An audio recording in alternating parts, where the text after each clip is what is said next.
What's up, guys? Zaxby Sauce, aka confusednsurgent here, back again for another episode of Will It Game.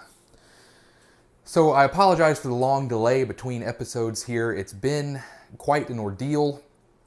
Basically, I recorded the third episode of the Will It Game series before going out of town on business. I had to travel for work for 2 weeks, so I was out of town. I figured I'd get it recorded before I left. I'd edit it on the road, or in the hotel as it were, not really on the road. So I edited it in the hotel, and then I'd post it to YouTube and all would be good, and I could record the next episode when I got back home. Unfortunately, I got to the hotel to realize that the shirt I was wearing had stripes along the midriff section of the shirt, and my camera was constantly autofocusing in and out, trying to bring these weird-looking stripes into focus, which meant that the rest of the picture was also focused in and out constantly throughout the entirety of the video. Super annoying, didn't want to post that to YouTube, and there was no way I could refilm it while I was out there, so basically just had to wait. So here I am again, recording one more time today's episode of Will It Game. And on today's episode, I actually have some of these cards sitting on top of each other. There we go.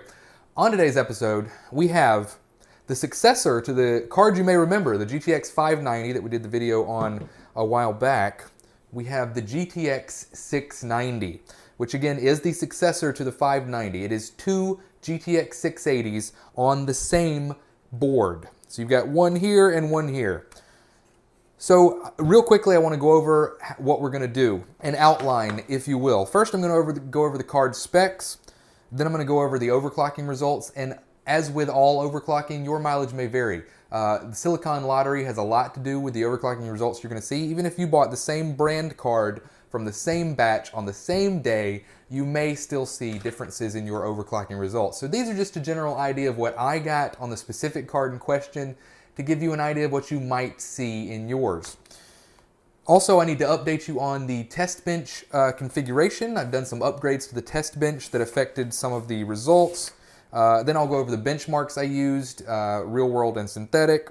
Then we'll have a section where the benchmark results will be displayed in graph format. Each graph will be on the screen for roughly 5 seconds, and you can pause at any point in the video if you want to see those results in more detail. And then we'll come back here afterwards for my conclusions. Also, all the benchmarking results are in a Google Sheet spreadsheet. So if you take a look down below in the description, I have linked that Google Sheet spreadsheet down there. So you are free to check that out. It has all the cards that I've reviewed so far with their total benchmarking results listed there for you to take a look at. So if you're looking in the future at some point, you're saying, how does this card compare to this card? You'll be able to look at that sheet and compare all the benchmarking results with all these games. And I'm even going to go back on the old cards like the 750 Ti. I'm going to go back and add the new games because I've added a bunch of new games into the benchmark section. So I'm going to add those into that spreadsheet. So that spreadsheet will be the definitive source for the total results of all the benchmarks. So with all that out of the way, I guess we'll go over card specs first.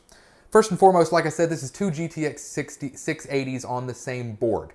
Now, the interesting thing here is that this card was released in May of 2012, and its AMD competitor, the HD 7990, which was two HD 7970s on the same board, was not officially released until April 2013, which is almost a year later. Now, there were board partner fudged together 7990s made by companies like PowerColor that AMD kind of helped a little bit on the engineering side with, but they weren't the official release of the 7990. So this is the 7990 right here. That video is coming up soon. Let me just put these together. You can see lengthwise, thickness-wise, weight-wise, I don't really have a way to display, but I can tell you, if you look right here, look at that bicep. Yeah, getting a little bit of a pump on right there with this card. Now check this one out. Nothing. Can't even get swole off this thing, you know? If you're trying to go out on a date night with the wife, you want to look pump, you want to get a little pump on before you go, can't do it with the 690. You can do it with the 7990 though. Basically, NVIDIA was the undisputed and unchallenged king of the single card performance realm for almost a year, which was unprecedented previous to that point. As I said, this is two 680s, one on the left, one on the right. It has very similar stats to a 680. Core clock is 915 on the 690 and has a boost of 1019, whereas the core clock on the 680 was 1006 and it boosted up to 10,000 not 10,000, 1,058 megahertz. When boosting, and this card is very thermally efficient, so you're not, like with the 590, I don't know if you watched the 590 video, I mentioned how the temperatures were hitting 90°C regularly while gaming. The 690 does not have those problems at all. I'm not sure, the thermal solutions used look fairly similar, although this is a copper-based solution on the 590, but it has same size fan. This is an aluminum solution, what I think is actually vapor chamber though.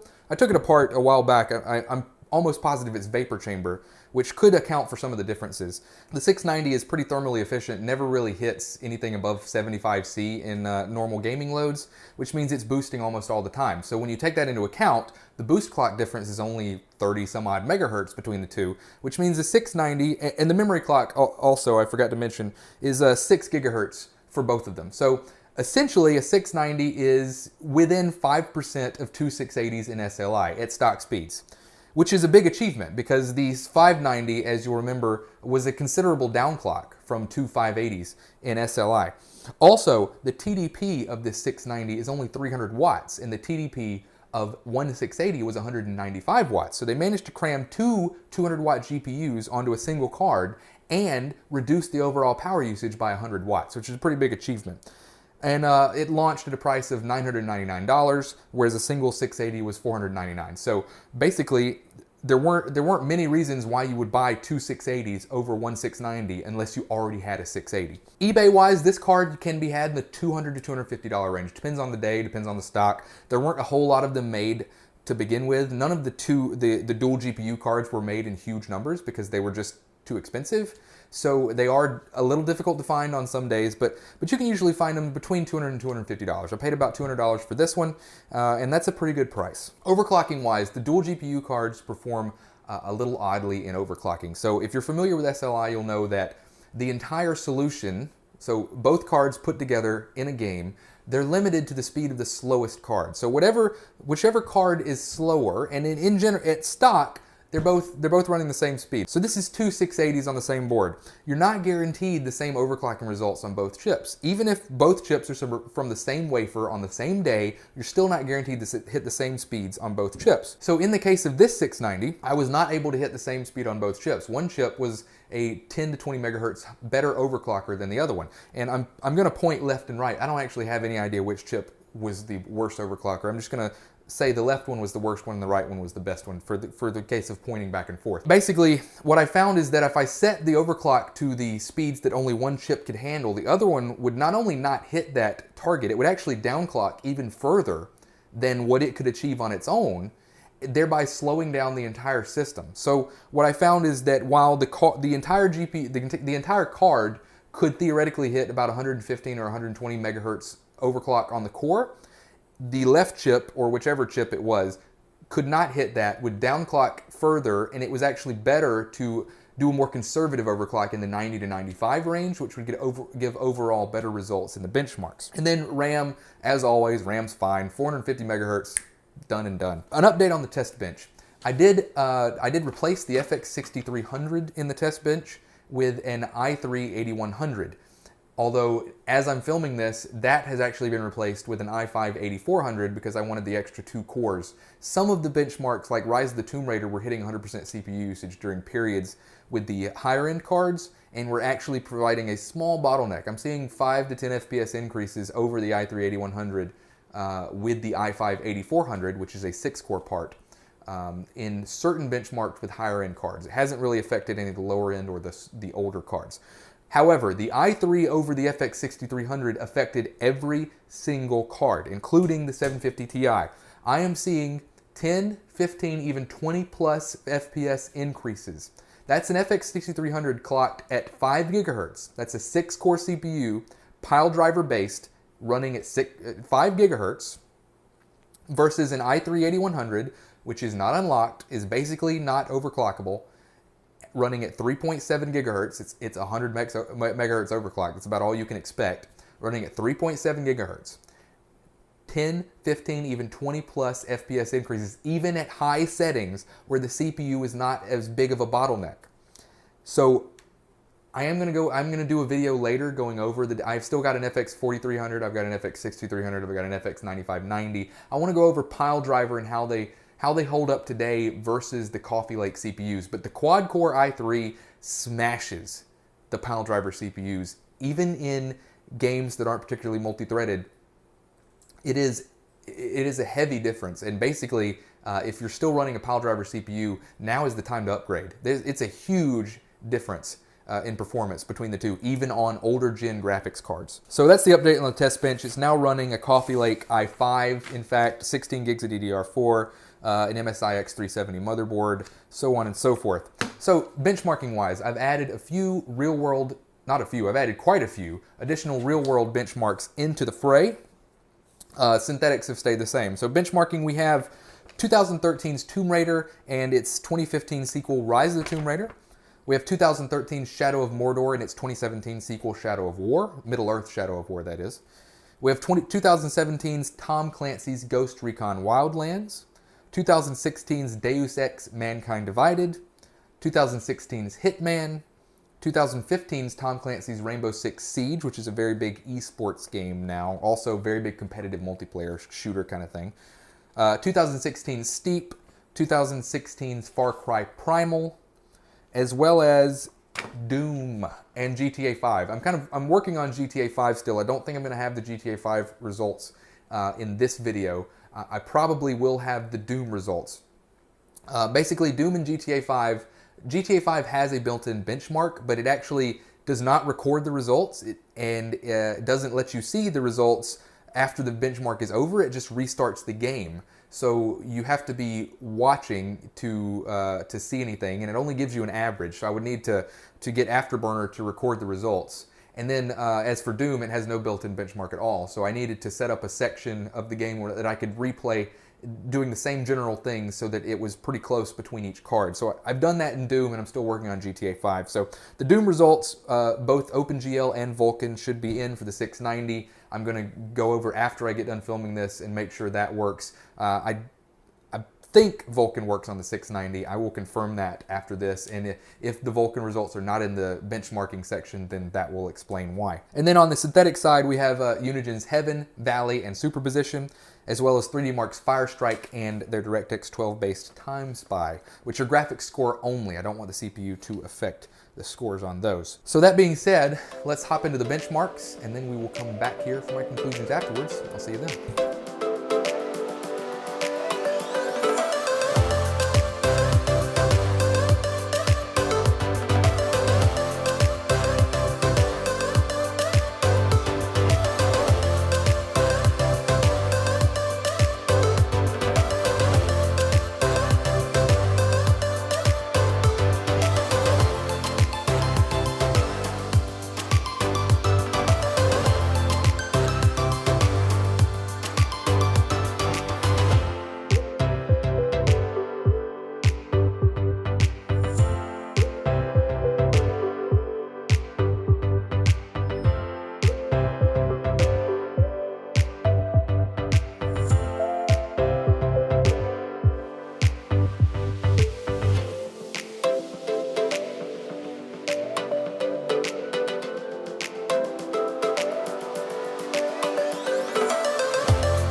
All right, we're back here. So as you can see on the benchmarks, the 690 is quite the performer these days, even at high and very high settings.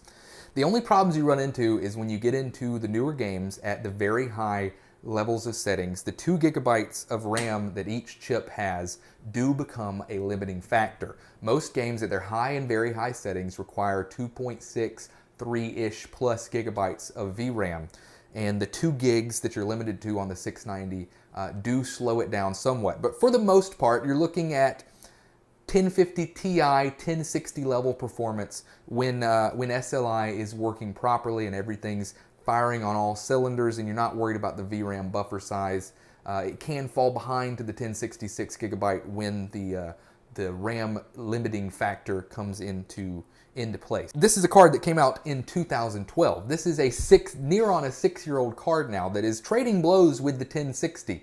That's a pretty impressive result, and I was not expecting that at all, honestly. I was expecting it to be a slight boost in performance up from the 590, but it is leaps and bounds ahead of the 590 in every metric. We're talking 3 and 4 times 590 performance level in some cases. So, and also much cooler, much quieter, uses much less power than the 590.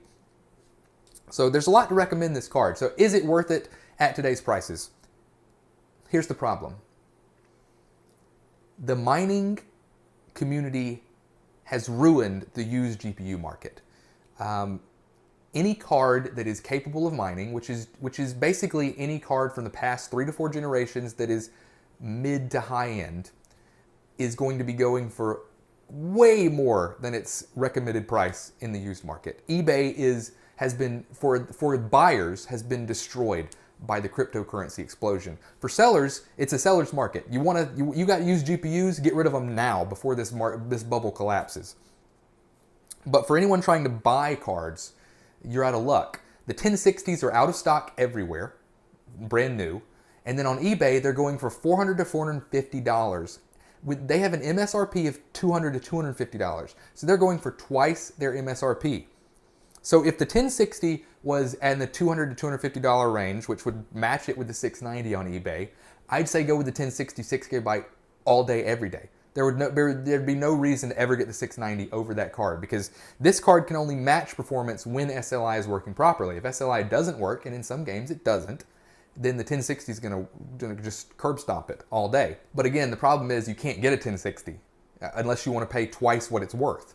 1070s are even worse. 1070s are $700+ on eBay right now. It's ridiculous. So with the market the way it is right now, which is all I can do in these videos, I can't look into the future and say the market's going to correct itself 2 or 3 weeks or 2 or 3 months or 2 or 3 years from now. Who knows what the cryptocurrency market's going to do?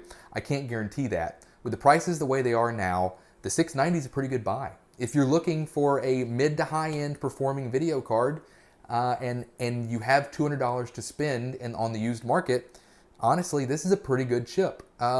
There are single card solutions you may want to consider. You might want to bump up your price a little bit and maybe grab like a 970 or a 980, or a 780 Ti. You can kind of fudge around with the numbers and get those kind of cards in that price range. Maybe if you go up to 250, go up to 300, then you're more in those kind of older cards price range. But this is still a very good performing card.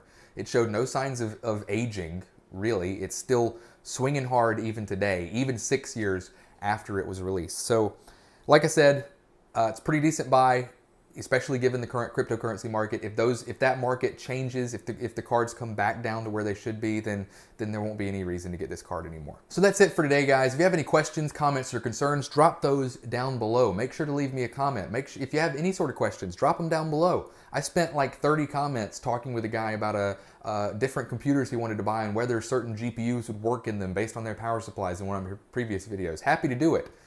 Any kind of questions like that. I've got a wealth of knowledge and experience on the hardware end of the computer industry. So just anything you want to know, hit me up. I'll be happy to help. Also, somewhere around here, and I'm not dancing or raving, I'm pointing, somewhere around here will be a subscribe button. Although, if you are asking where the beach is, I can buff Bagwell this for a minute. Say the beach is over that way. Oh, maybe it's over that way.